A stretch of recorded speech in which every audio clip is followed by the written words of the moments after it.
স্বাগত নিউজ 24 দুপুর 12টার সংবাদে। পুরো সংবাদের সাথে আছি আমি আফরিন আনোয়ার। চাকরি ও উন্নত জীবনের প্রলোভন দেখিয়ে বিদেশে নারী পাচার থামছেই না। ভারতে পাচারের অভিযোগে রাজধানীর হাতিরঝিল থানায় আরও 2টি মামলা হয়েছে। পুলিশ জানিয়েছে এ পর্যন্ত হওয়া মামলাগুলোর বিবরণে পাচারকারী চক্রের অনলাইন তৎপরতা বিশেষভাবে উঠে এসেছে। টিকটক সহ বিভিন্ন সামাজিক মাধ্যমেই এই চক্রের ফাঁদে পা দিচ্ছেন তরুণীরা। আর এ বিষয়ে অভিভাবকদের আরও সতর্ক হওয়ার উপর গুরুত্ব দিয়েছে সমাজবিজ্ঞানীরা। বিস্তারিত জানাচ্ছেন মৌ খন্দকার।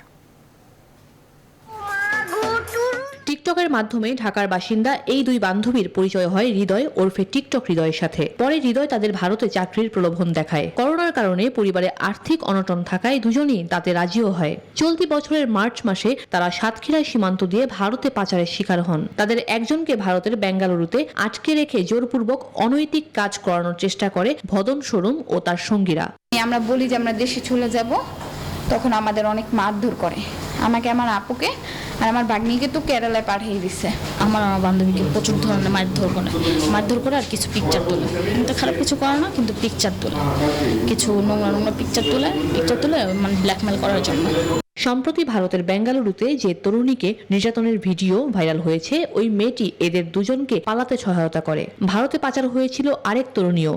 চেন্নাই থেকে টিকিট কেটে আমরা কলকাতা হয়ে তারপরে যেভাবে ঠিক বর্ডার পার হয়ে গেছিলাম ওইভাবেই আর কি আবার দেশে ফিরি। কলকাতা এসে যখন টাকা শেষ হয় তখন আমরা বাসায় ফোন দিয়ে বলি। এই ভুক্তভোগীরা রাজধানীর হাতিরঝিল থানায় মামলা করেছেন। পুলিশ জানিয়েছে পাচারের অভিযোগে বাংলাদেশ ও ভারতের পুলিশ এখন পর্যন্ত 25 জনকে গ্রেফতার করেছে। অন্যান্য ভাবে তাদেরকে পাচার করার বিষয়টি যে পরবর্তীতে যুক্ত হয়েছে, এর পরবর্তীতে মামলা হয়েছে। আমরা এই জন্যই এই টিকটকের সঙ্গে সংশ্লিষ্ট যাতে ইয়াং জেনারেশন না হতে পারে, এই জন্য আমরা সর্বত্র নজরদারি অব্যাহত রেখেছি।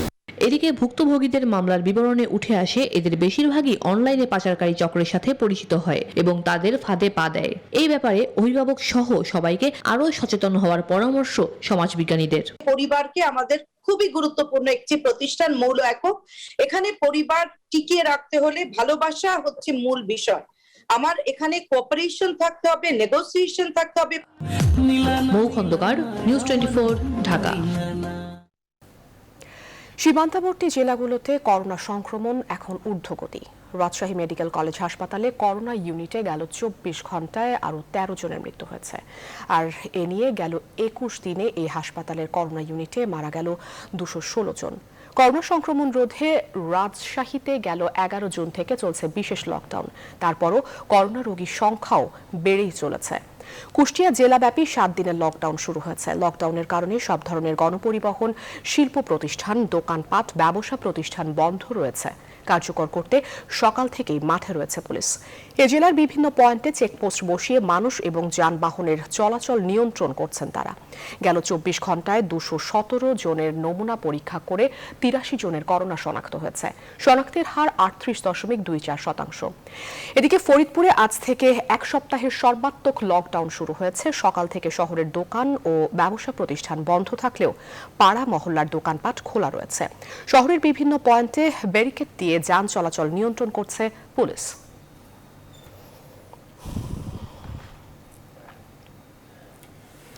পরীক্ষামূলকভাবে আজ থেকে শুরু হলো ফাইজারের টিকাদান কার্যক্রম। রাজধানীর 3টি কেন্দ্রে ফাইজারের এই টিকা দেওয়া হচ্ছে। প্রাথমিকভাবে রাজধানীর 3টি হাসপাতালে টিকা কার্যক্রমের মধ্য দিয়ে সোমবার থেকে শুরু হচ্ছে ফাইজারের টিকা কার্যক্রম, যা চলবে সকাল 9টা থেকে দুপুর 3টা পর্যন্ত। বঙ্গবন্ধু শেখ মুজিব মেডিকেল বিশ্ববিদ্যালয়, শেখ রাসেল জাতীয় গ্যাস্ট্রোলিভার ইনস্টিটিউট এবং কুর্মিটোলা জেনারেল হাসপাতালের প্রতিটি কেন্দ্রে গড়ে 120 জন মানুষকে দেওয়া হবে এই ভ্যাকসিন। যারা আগে নিবন্ধন করেছেন তারাই আসতে পারবেন এই টিকা নিতে। ফাইজারের 1 লাখের কিছু বেশি টিকা বাংলাদেশ পেয়েছে টিকা সংগ্রহ ও বিতরণের বৈশ্বিক উদ্যোগ কোভ্যাক্স থেকে। চীনে পড়াশোনা করেছেন এমন প্রায় 5,000 শিক্ষার্থীও এই টিকা পাবার ক্ষেত্রে বিশেষ অগ্রাধিকার পাবে বলে জানানো হয় স্বাস্থ্য বুলেটিনে। আমি টিকা নিলাম, এখনো পর্যন্ত কোনো অসুস্থতা বোধ করছি না, আশা করছি কোনো অসুস্থতা বোধ হবে না। আসলে আমরা কোনো ধরনের অস্বস্তি ফিল করছি না এবং এই টিকা দেওয়ার মাধ্যমে সত্যি একটি স্বস্তি কাজ করছে। ভ্যাকসিনেশন হয়ে গেছে, তো এখন তো আমাদের মধ্যে করোনা সংক্রমণের চান্স তো একটু কম। আমরা মনে হচ্ছে এখন বর্তমানে আমরা নিরাপদ, যেহেতু ফার্স্ট ডোজ নিয়ে ফেলেছি অলরেডি। কুষ্টিয়ায় নানাভাবে লকডাউন ও বিধিনিষেধ আরোপ করার পরও কমছে না করোনা সংক্রমণ। কোত্থেকে বাড়ছে এই ভাইরাস? সাধারণ মানুষ ও চিকিৎসক সবারই নজর হাসপাতালের দিকে। একই হাসপাতালে সব রকমের রোগীর মিলন মেলা, তাই ছড়িয়ে পড়ছে সংক্রমণ এই ভাইরাস। এ কারণেই 250 শয্যার কুষ্টিয়া জেনারেল হাসপাতালকে কোভিড ডেডিকেটেড করার সিদ্ধান্ত হয়েছে। কুষ্টিয়া থেকে জাহিদুজ্জামানের রিপোর্টে বিস্তারিত। এটা কিন্তু দ্বিতীয় ঢেউ শুরু হয়েছে, আমাদেরকে কিন্তু স্বাস্থ্যবিধি মেনে চলতে হবে। কুষ্টিয়ায় ঈদের পর থেকে বাড়তে শুরু করে করোনা ভাইরাসের সংক্রমণ। 12 জুন দেওয়া হয় লকডাউনের আদলে বিধিনিষেধ, কিন্তু এর মধ্যেও বাড়তে থাকে করোনার মৃত্যু ও সংক্রমণের হার। পরে বিধিনিষেধ আরো কড়াকড়ি করলেও বেড়েই চলেছে করোনার প্রকোপ। কঠোর বিধিনিষেধ আরোপ করেছি যাতে করে কোনো প্রকার গাড়ি বা অকারণে যানবাহন চলাচল করতে না পারে, সে ব্যাপারে আমরা চেষ্টা করে যাচ্ছি। এরপরও কেন বাড়ছে করোনার সংক্রমণ? একই হাসপাতালে কোভিড নন কোভিড রোগী ঝুঁকি বাড়াচ্ছে বলছেন বিশেষজ্ঞ চিকিৎসকরা। যারা নন কোভিড পেশেন্ট এইখানে থাকবে ভর্তি এবং আসা যাওয়া করবে, তারাও কিন্তু আক্রান্ত হয়ে যাবে, ফলে এটা ডাবল ইফেক্ট হয়ে যাবে। এই প্রশাসন এবং আমাদের স্বাস্থ্য বিভাগ উভয়ই আমরা সচেতন যে আমাদের এখানে বৃদ্ধি পাচ্ছে, যাতে আমরা এটাকে কন্ট্রোলে রাখতে পারি, বিস্তার রোধ করতে পারি। এ কারণেই 250 শয্যার পুরো হাসপাতালকেই কোভিড ডেডিকেটেড করার সিদ্ধান্ত হয়েছে। এ ব্যাপারে আমরা ঊর্ধ্বতন কর্তৃপক্ষের অনুমতি চেয়েছি। আমরা তাদের অনুমতি পাওয়া সাপেক্ষে খুব শীঘ্রই এই হাসপাতালকে করোনা ডেডিকেটেড হাসপাতাল হিসেবে ঘোষণা করে শুধুমাত্র করোনা রোগীদের চিকিৎসা সেবা আমরা দিব। করোনা রোগীর জন্য আলাদা হাসপাতাল হলে ভালো মানের চিকিৎসা সেবার সুযোগ সৃষ্টির পাশাপাশি সংক্রমণের হারও কমে আসবে বলছেন চিকিৎসকরা। জাহিদুজ্জামান, নিউজ 24, কুষ্টিয়া। এ বিষয়ে বিস্তারিত জানাতে কুষ্টিয়া থেকে যুক্ত হচ্ছেন সহকর্মী জাহিদুজ্জামান। জাহিদ, কুষ্টিয়ায় নতুন করোনা রোগীর সংখ্যা কত, আর সেখানে আসলে লকডাউন চলছে আমরা জেনেছি, কিন্তু সাধারণ মানুষ লকডাউন কতটা মানছেন? হাসপাতালগুলোতে আসলে আগে থেকে কেন সাধারণ রোগী এবং কোভিড ওয়ার্ডগুলোকে আলাদা করা বা বিশেষ কোনো ব্যবস্থার আওতায় আনা হলো না? বিশেষজ্ঞরা কি বলছেন? আফরিন, কুষ্টিয়ায় আজকে সকাল থেকে পুরো জেলা জুড়ে লকডাউন শুরু হয়েছে এবং এই লকডাউন মানুষ কেমনটা মানছে আপনি জানতে চেয়েছেন। আসলে মানুষজন ঠিক লকডাউন মানতে চায় না, তাদেরকে মানতে বাধ্য করার যে চেষ্টা সেটা কিন্তু প্রশাসন এবং পুলিশের পক্ষ থেকে করা হচ্ছে। কিছুক্ষণ আগে পুলিশ সুপার আমাদের সঙ্গে কথা বলেছেন, তিনি জানিয়েছেন যে কুষ্টিয়া শহরের প্রবেশের যে 7টি চেকপোস্ট, সেই 7টি চেকপোস্টে তারা মানুষের এবং যানবাহনের চলাচল নিয়ন্ত্রণ করছে। একই সঙ্গে তারা কিন্তু বিভিন্ন উপজেলার সাথে কুষ্টিয়ার যে সংযোগ সড়কগুলো আছে সেই তেমন 8টি পয়েন্টে তারা চেকপোস্ট বসিয়েছেন। আর আপনি জানতে চাচ্ছিলেন যে কুষ্টিয়া হাসপাতালের অবস্থা, গত 24 ঘন্টায় কিন্তু সেখানে নতুন করে আরো 36 জন রোগী ভর্তি হয়েছে এবং এই হাসপাতালে গত রাত 8টা থেকে আজ সকাল 8টা পর্যন্ত আরো 3 জনের মৃত্যু হয়েছে। যদিও কুষ্টিয়া জেনারেল হাসপাতালে রোগীর সংস্থান করতে পারছেন না হাসপাতাল কর্তৃপক্ষ, তারা কিন্তু এই 250 শয্যার হাসপাতালটিকেই কোভিড ডেডিকেটেড হাসপাতাল হিসাবে ঘোষণা করার চূড়ান্ত সিদ্ধান্ত নিয়ে ফেলেছে। মন্ত্রণালয় থেকে এখন সিদ্ধান্ত আসলেই তারা এটি বাস্তবায়ন করবে। জাহিদুজ্জামান, আপনাকে অসংখ্য ধন্যবাদ আমাদের সাথে যুক্ত থাকবার জন্য। সহকর্মী জাহিদুজ্জামান কুষ্টিয়া থেকে সেখানকার করোনা পরিস্থিতির সর্বশেষ তথ্য দিচ্ছিলেন। এই মুহূর্তে সহকর্মী আরেফিন শাকিলের কাছে চলে যাচ্ছি। ফাইজারের টিকা দেওয়া শুরু হয়েছে আজ থেকে এবং তিনি বঙ্গবন্ধু মেডিকেল বিশ্ববিদ্যালয় থেকে সরাসরি যুক্ত হচ্ছেন সে বিষয়ে আমাদের কাছে তথ্য দেবার জন্য। শাকিল, আপনার কাছে জানতে চাইবো যে আসলে ফাইজারের টিকা দেওয়া শুরু হয়েছে, আসলে কারা পাচ্ছেন এই টিকাগুলো, বিস্তারিত কি তথ্য আছে আপনার কাছে?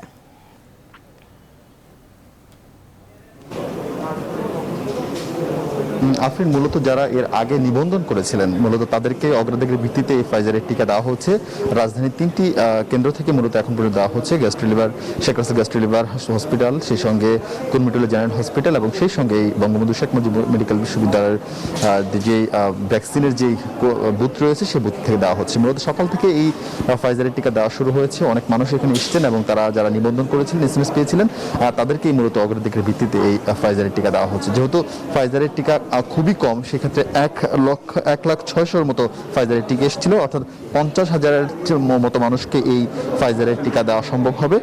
যার ফলে এখানকার কিছুক্ষণ আগে এখানকার স্বাস্থ্য মন্ত্রণালয়ের কর্মকর্তা এসেছিলেন এবং তিনি বলছিলেন যে এখানে অগ্রাধিকার ভিত্তিতে আসলে এখানে যারা নিবন্ধন করেছেন তাদেরকে দেওয়া হবে, এর বাইরে আসলে বিশেষ কোনো গোষ্ঠীকে এই টিকা দেওয়া হবে না। এবং তিনি বলছিলেন যে যারা বিদেশে যেসব যাত্রীরা যাচ্ছেন, অর্থাৎ যে কর্মীরা যাচ্ছেন, সেই দেশের যদি কোনো বিশেষ চাহিদা থাকে ফাইজারের টিকা নিয়ে, সেক্ষেত্রে সেসব কর্মীদের ক্ষেত্রে বিশেষ সেই সিদ্ধান্তটিকে বা সেই সুবিধাটাকে বিশেষ বিবেচনা নেওয়া হবে। অর্থাৎ সেই কর্মীরা সেই বিদেশের চাহিদাপত্র অনুযায়ী তারা যদি চান সেক্ষেত্রে ফাইজারের টিকা তাদেরকে দেওয়া হতে পারে।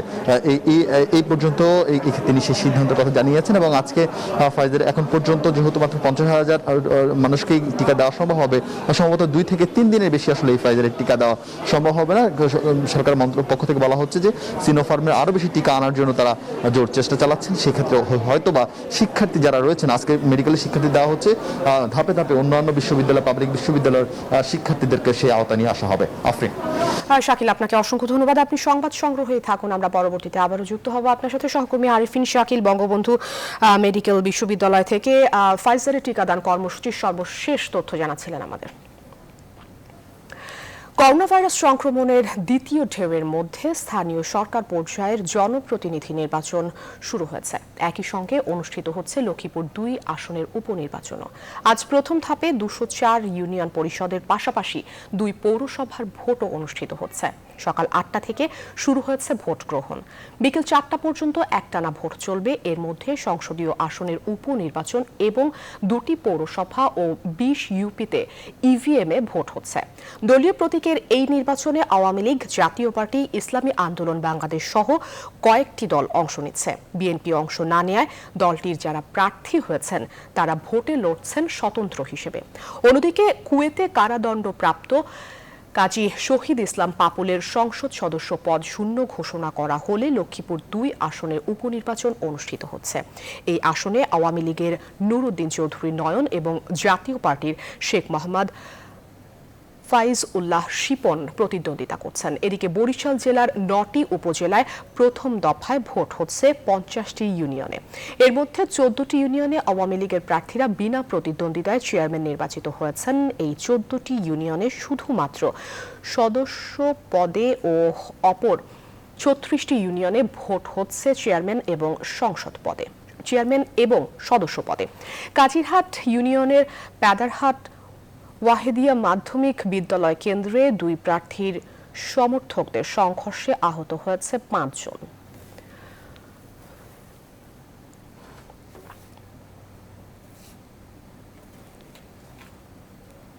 এই বিষয়ে বিস্তারিত জানাতে দেশের বিভিন্ন জেলা থেকে যুক্ত হচ্ছেন আমাদের সহকর্মীরা। শুরুতেই বগুড়া থেকে যুক্ত হচ্ছেন সহকর্মী আব্দুস সালাম বাবু। বাবু, আপনার কাছে জানতে চাইবো যে বগুড়ায় ইউপি নির্বাচনের যে ভোট গ্রহণ সেটি শুরু হয়েছে, তো ভোটারদের উপস্থিতি কেমন দেখছেন, নির্বাচনের সার্বিক পরিস্থিতি আমাদেরকে জানাবেন।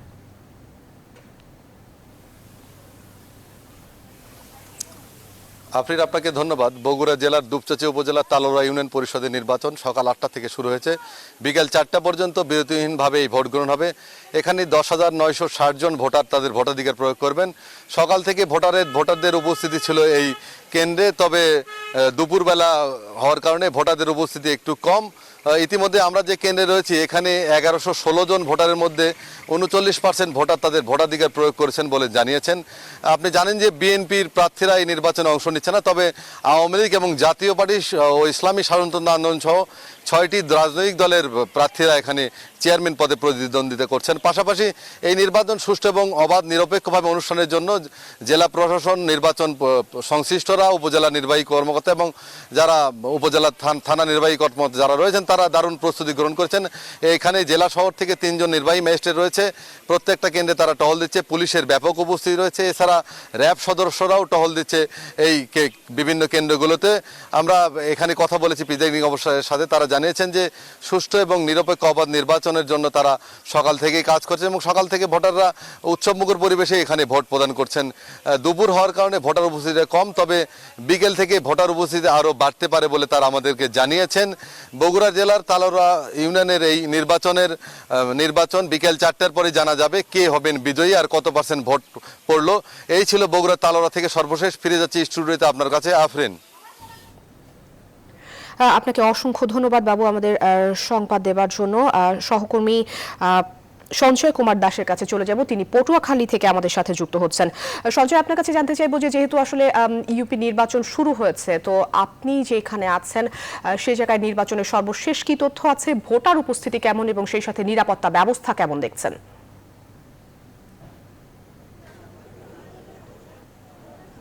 ধন্যবাদ আফরিন।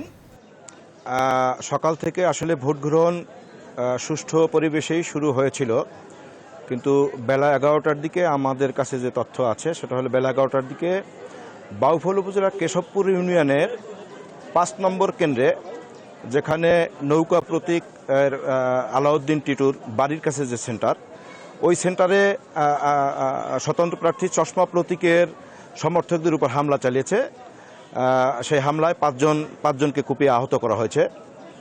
জেলা নির্বাচন অফিসার খান আবে শাহানুর খান আমাকে যেটি জানিয়েছে যে কেন্দ্রের মধ্যে কোনো গণ্ডগোল না হলেও বাইরে বেশ কিছু সহিংস ঘটনা ঘটেছে এবং আমরা জেনেছি 5 জনকে কুপিয়ে আহত করা হয়েছে, কিন্তু পুলিশের পক্ষ থেকে দাবি করা হয়েছে যে 2 জন আহত হয়েছে।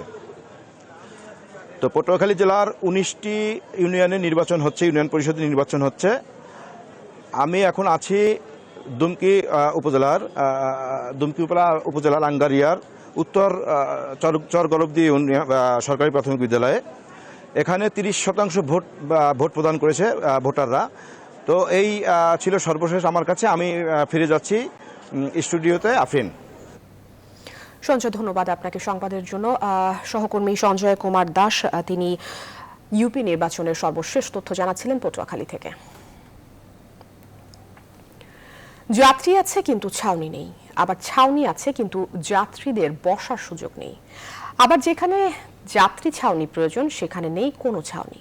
এমন নানা অনিয়ম অব্যবস্থাপনায় রাজধানীর বেশিরভাগ যাত্রী ছাউনি। বিশেষজ্ঞরা বলছেন এসব যাত্রী ছাউনিগুলোতে যাত্রী বান্ধব পরিবেশ বজায় রাখতে সিটি কর্পোরেশনের কোনো নজরদারি নেই, বরং যাত্রী সেবার পরিবর্তে এগুলোকে বাণিজ্যিক সেবার অনুমতি দিয়ে আসছে সিটি কর্পোরেশন। বিস্তারিত তালুকদার বিপ্লবের প্রতিবেদনে। হরেক রকমের পণ্যের ঝলকে চেনার উপায় নেই আসলে এটি কি যাত্রী ছাউনি নাকি দোকান। ঢাকার 2 সিটি কর্পোরেশন এলাকা ঘুরে দেখা যায় অনেক যাত্রী ছাউনির অবস্থা একই রকম। উত্তর সিটি এলাকার আধুনিক যাত্রী ছাউনি থাকলেও সেখানে বৃষ্টি থেকে বাঁচতে বসত দূরের কথা দাঁড়ানোর কোনো সুযোগ নেই। গাড়ির জন্য অপেক্ষা করতে হয় ততক্ষণ পর্যন্ত বৃষ্টি থাকে, ততক্ষণ আমাদের ভিজতে হয়। কর্তৃপক্ষের অবহেলা ছাড়া আর কিছুই বলবো না। উপকারিতা আসতেছে না, এটা সবাই এখন আমরা কর্ম করে খাইতে পারতেছি। কোথাও যাত্রী ছাউনি পড়ে আছে অযত্নে অবহেলায়, কিছু ছাউনিতে বেঞ্চ থাকলেও নেই বসার পরিবেশ। রাতের বেলা এসব জায়গা হয়ে ওঠে মাদক সেবীদের আড্ডা স্থল। নিয়ম হলো যাত্রী ছাউনির সামনে স্টপেজ করা, কিন্তু তারা এটা তোয়াক্কা করেন না, যত্রতত্র তারা প্যাসেঞ্জার নামান এবং উড়ান। ছোট রাস্তাগুলো ছোট হয়ে গেছে, কিন্তু সেখানে দেখা যাচ্ছে যে যাত্রী ছাউনি সেখানে হচ্ছে, কিন্তু হলে কি হবে, লোকগুলো কিন্তু চলাফেরা করতে পারে না, একটা বাধার সৃষ্টি হয়ে যায়। যাত্রী ছাউনি পুরাটা হচ্ছে বাণিজ্যিক প্রতিষ্ঠান করে ফেলছে। আপনি তো দেখে আসছেন পুরাটাই। এখন এটা তো হয় উচ্চত্ব কেন্দ্র করতে হবে। এখানে 30 ফিট জায়গার মধ্যে 3টা দোকান হয়ে আছে। আবার অনেক জায়গায় বাস না থামলেও রয়েছে যাত্রী ছাউনি, অনেক জায়গায় বাসের কাউন্টার আছে কিন্তু নেই যাত্রী ছাউনি। যথাস্থানে যেখানে প্যাসেঞ্জার থামে ওই স্থানে রেডিসনের অপোজিটে আপনার যাত্রী ছাউনি আছে, যাত্রী যে থাকে হইল শেওড়ার মোড়ে। সমস্যা সমাধানে কর্তৃপক্ষের দৃষ্টিভঙ্গির পরিবর্তন জরুরি বলে মত নগরবিদদের। এটি যাত্রী বান্ধব এবং পদচারী বান্ধব হওয়া নিশ্চিত করার মধ্যে দিয়ে তাদের ব্যবসায়িক মনোভাব থেকে সরে এসে সেবা মনোভাবকে সমুন্নত রাখবে। এদিকে দখল হয়ে যাওয়া যাত্রী ছাউনি উদ্ধার ও পরিকল্পিতভাবে আধুনিক সুবিধা সম্পন্ন ছাউনি নির্মাণের কথা জানিয়েছেন সিটির কর্তা ব্যক্তিরা। আধুনিক মানের 50টি যাত্রী ছাউনি তৈরি করার জন্য প্রকল্প গ্রহণ করেছি এবং শিগগিরই সেটি টেন্ডার হতে যাচ্ছে। আমরা ইতোমধ্যে বিভিন্ন এলাকায় পুরনো যাত্রী শ্রেণীগুলি সংস্কার সহ নতুন আরো যাত্রী শ্রেণী নির্মাণের জন্য আমরা উদ্যোগ নিয়েছি। নগর বিশেষজ্ঞরা বলছেন পরিকল্পিতভাবে যাত্রী ছাউনি নির্মাণ হলে একদিকে যেমন উপকৃত হবে নগরবাসী, তেমনি যাত্রী ছাউনি কেন্দ্রিক বাস স্টপেজ ব্যবস্থা গড়ে তোলা যাবে। তালুকদার বিপ্লব, নিউজ 24, ঢাকা। আমদানি নিষিদ্ধ দেশ ইরানের বিটুমিন আরব আমিরাতের নামে বাংলাদেশে আনলো 2 প্রভাবশালী বিটুমিন আমদানিকারক। উচ্চ আদালতের নির্দেশে মামলা হবার পরও সমঝোতার ভিত্তিতে তারা কৌশলে খালাস করেছে প্রায় 11,220 টন বিটুমিন। এ বিষয়ে বিটুমিন আমদানি সংক্রান্ত সরকারের সাম্প্রতিক প্রজ্ঞাপনও মানা হয়নি বলে অভিযোগ রয়েছে। এছাড়া বিটুমিনের মান নিয়েও প্রশ্ন উঠেছে। কর্তৃপক্ষও এ বিষয়ে সদুত্তর দিতে পারছে না। আর শিপিং এজেন্টরা বলছেন মামলা নিষ্পত্তি না হওয়া পর্যন্ত বিটুমিন বিক্রি করতে পারবে না প্রতিষ্ঠানগুলো। বিস্তারিত ডেস্ক রিপোর্টে। গোয়ান ঝুওয়ান জাহাজটি সংযুক্ত আরব আমিরাতের শারজার হামরিয়া বন্দর থেকে চট্টগ্রাম বন্দরের বহির্নোঙরে পৌঁছে 20 মে। হাইকোর্টের অ্যাডমিরালিটি বিভাগ অভিযোগ শুনে জাহাজটি গত 9 জুন আটক করার নির্দেশ দেন। এরপরই জাহাজটি আটক করে সরকারের নৌ বাণিজ্য দপ্তর। নিউজ 24-এর হাতে আসা জাহাজটির নথি বলছে সংযুক্ত আরব আমিরাতের বিটুমিন উল্লেখ করে পিএইচপির বে টার্মিনাল অ্যান্ড ডিস্ট্রিবিউশন কোম্পানি এবং মেসার্স ইলিয়াস ব্রাদার্স এই বিপুল পরিমাণ বিটুমিন আমদানি করেছে। জাহাজটির বিল অফ লোডিং এর তথ্য জানান দিচ্ছে বিটুমিনগুলো শারজার হামরিয়া বন্দর থেকে বিটুমিন নিয়ে এসেছে, কিন্তু অনুসন্ধান এবং নথি বলছে সংযুক্ত আরব আমিরাত বিটুমিন উৎপাদনকারী দেশ নয়। তারা প্রতিবেশী দেশ ইরান থেকে বিটুমিন আমদানি করে সেখান থেকে রপ্তানি করে বিভিন্ন দেশে। বিভিন্ন মাধ্যম থেকে পাওয়া তথ্য জানান দিচ্ছে সম্প্রতি 2 আমদানিকারক প্রতিষ্ঠান ইরানের বিটুমিন আমিরাত থেকে বাংলাদেশে এনেছে। অনুসন্ধানের প্রয়োজনে আমিরাতের বিভিন্ন বিটুমিন রপ্তানিকারকদের সাথে যোগাযোগ করা হলে তারাও ইরান থেকে আমদানি হয়ে আসার তথ্যটি দিয়েছেন। তারা এটাও জানান ইরানের বিটুমিনই আমিরাতের নাম দিয়ে বাংলাদেশে ঢুকছে। একদিকে সরকারি প্রজ্ঞাপন, অন্যদিকে ইরানের বিটুমিন কিভাবে আমিরাতের নামে দেশে আসছে সে বিষয়ে চট্টগ্রাম বন্দর কর্তৃপক্ষের কাছে জানতে চাওয়া। না, এটা আমরা জানবো না, এটা কাস্টমস জানবেন আপনি। মালামালের কাজ হলো কাস্টম, মাল ভিতরে কি আছে যাচাই করা, বাছাই করা, ডিউটি ফিক্সআপ করা, ডিউটি নির্ধারণ করা, এগুলো হলো কাস্টমসকে জানতে হবে, বুঝছেন। এ বিষয়ে চট্টগ্রাম বন্দরের কাস্টমস বিভাগের সাথে কথা বলে কোনো সদুত্তর পাওয়া যায়নি। আমদানি করতে পারবে, কিন্তু আমদানির ক্ষেত্রে এটা একটা গুণগত মান নিশ্চিত করে সার্ভ করার জন্য বাণিজ্য মন্ত্রণালয় আপনার আইটিওতে শর্ত দিয়েছে। তো সুতরাং আমরা ওগুলোর নমুনা তুলে টেস্ট করা হয়, টেস্ট যদি ওকে থাকে তাহলে খালাস হবে। কমিশনারের বক্তব্য অনুযায়ী যোগাযোগ করা হয় ওই কর্মকর্তার সঙ্গেও। এটা তো আমি বলতে পারবো না স্পেসিফিক কিলোমিটার হলে আমি আপনার ডিটেইলস, আর এটা সুলকান সেকশনের কাজ, এটা তো আমি চেটে ক্লিয়ার করি না, ঠিক আছে। এটা করতে হবে আপনার সুলকান সেকশনের সংশ্লিষ্ট সুলকান সেকশনে আপনার জানতে হবে। শিপিং এজেন্টের সাথে কথা বললে তারা জানান আমদানি করা বিটুমিন ভর্তি জাহাজের মামলা চলমান আছে। নিষ্পত্তি না হওয়া পর্যন্ত পণ্য বিক্রি করতে পারবেন না তারা। এদিকে আমদানি করা বিটুমিনের নিম্নমান নিয়ে খোদ সরকারি উদ্বিগ্ন। সরেজমিনে দেখা যায় নিম্নমানের বিটুমিন ব্যবহারের ফলে নির্মাণের 6 মাসেই রাস্তার বেহাল দশা। Desk report, news 24। সংবাদের এই পর্যায়ে নিচ্ছে একটি বিরতি, আরো খবর নিয়ে ফিরছে একটু পর।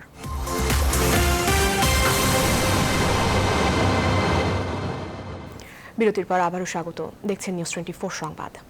এবারে ফার্স্ট সিকিউরিটি ইসলামী ব্যাংক অর্থ বাণিজ্য সংবাদ।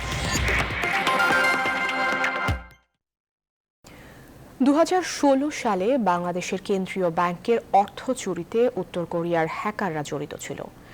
সোমবার বিবিসির এক অনুসন্ধানী প্রতিবেদনে উঠে এসেছে এই চাঞ্চল্যকর তথ্য। সাংবাদিক জিওফ হোয়াইট ও জিন এইচ লি প্রকাশ করেছেন 10 পর্বের নতুন প্রতিবেদন, যেখানে বলা হয় ভুয়া ব্যাংক অ্যাকাউন্ট, চ্যারিটি, ক্যাসিনো এবং একদল দুর্বৃত্তকে বিপুল অর্থ সরানোর জন্য ব্যবহার করেছিল চোর চক্রটি। চুরির থেকে যাওয়া সব আলামতই উত্তর কোরিয়ার প্রশাসনের দিকে ইঙ্গিত করছে। এফবিআইয়ের তদন্তে দেখা গেছে বাংলাদেশ ব্যাংক দীর্ঘদিন ধরেই হ্যাকারদের লক্ষ্য ছিল। কম্পিউটার প্রোগ্রামিং পার্ক জিন ইয়োককে লাজারোস গ্রুপ নামের চক্রটি মূল হোতা হিসেবে চিহ্নিত করা হয়েছে।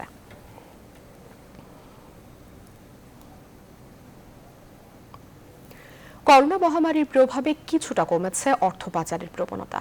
সুইস ব্যাংকগুলোতে বাংলাদেশিদের গচ্ছিত টাকাও বছরের ব্যবধানে কমেছে 6.6%। তবে অর্থনীতি বিশ্লেষকরা বলছেন পাচারের পরিমাণ কমেনি, বদলেছে ধরন ও গন্তব্য। অর্থনীতি বাঁচাতে পাচার বন্ধে আইনের কঠোর প্রয়োগের পাশাপাশি দেশে বিনিয়োগের ক্ষেত্র বাড়ানোর কথা বলছেন তারা। নিম্নচাপের প্রভাবে যুক্তরাষ্ট্রের আলাবামা অঙ্গরাজ্যে বইছে ঘূর্ণিঝড় গারলক। এতে সড়কে নিয়ন্ত্রণ হারিয়ে দুর্ঘটনা কবলিত হয়েছে বেশ কিছু যানবাহন। মৃত্যু হয়েছে অন্তত 10 জনের, যার মধ্যে 9 জন শিশু। গ্রিনফিল্ড শহরের পাশের একটি ব্যস্ত মহাসড়কে পানির চাপে নিয়ন্ত্রণ হারিয়ে অন্তত 15টি গাড়ির মধ্যে সংঘর্ষ হয়। তীব্র বাতাস আর তুমুল বৃষ্টিতে গাড়িগুলো দুর্ঘটনার কবলে পড়ে। এছাড়া ঘূর্ণিঝড়ে বাড়ির উপর গাছ পড়ে এক ব্যক্তি ও 3 বছরের এক শিশু নিহত হওয়ার খবর পাওয়া গেছে। ঘূর্ণিঝড়ের কারণে আকস্মিক বন্যা এবং ঝোড়ো হাওয়ায় আলাবামার শত শত বাড়িঘর বিধ্বস্ত হয়েছে। মেক্সিকোর মার্কিন সীমান্ত শহর রেনোসার বিভিন্ন অংশে বন্দুকধারীর গুলিতে অন্তত 18 জনের মৃত্যু হয়েছে।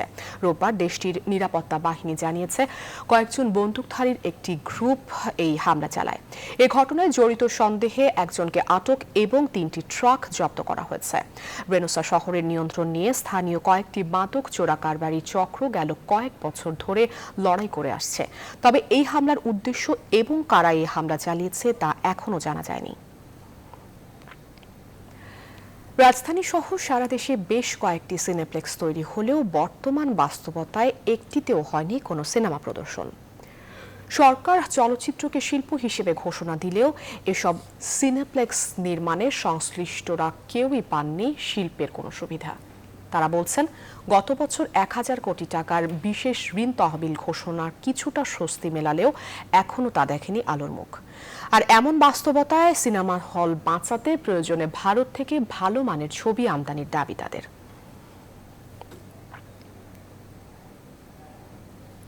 দুপুরের সংবাদ ছিল এখনকার মতো এ পর্যন্তই। আরো খবর ও বিশ্লেষণ জানতে ভিজিট করুন www.news24bd.tv। ধন্যবাদ সাথে থাকার জন্য।